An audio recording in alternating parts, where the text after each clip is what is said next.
এইমাত্র অপবিশ্বাস এবার নতুন স্টাইলে জামা পরে এবার ঝড় তুলে সাকিবকে তাক লাগিয়ে দিলেন অপবিশ্বাস। অন্যান্য নায়িকাদের থেকেও ভিন্ন ভিন্ন স্টাইলে দেখা গেল চিত্রনায়িকা অপবিশ্বাসকে সোশ্যাল মিডিয়ায় ধরা দিয়েও ঝড় তুলে থাকেন।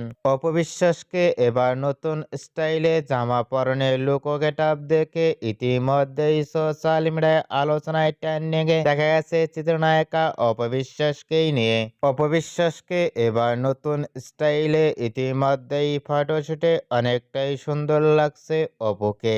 অপবিশ্বাসকে এবার নতুন স্টাইলে জামা পরনে লুক ও ফিটনেস দেখে ইতিমধ্যেই ভক্ত ও শুভাকাঙ্ক্ষীরা অবাক হয়ে পড়ছেন অপবিশ্বাসের লুক ও গেটআপটি দেখে। অপবিশ্বাসকে এবার নতুন স্টাইলে ইতিমধ্যেই লুক ও ফিটনেস দেখে আপনাদের কেমন লাগলো নিচে কমেন্ট বক্সে জানিয়ে দিন আপনাদের মতামত।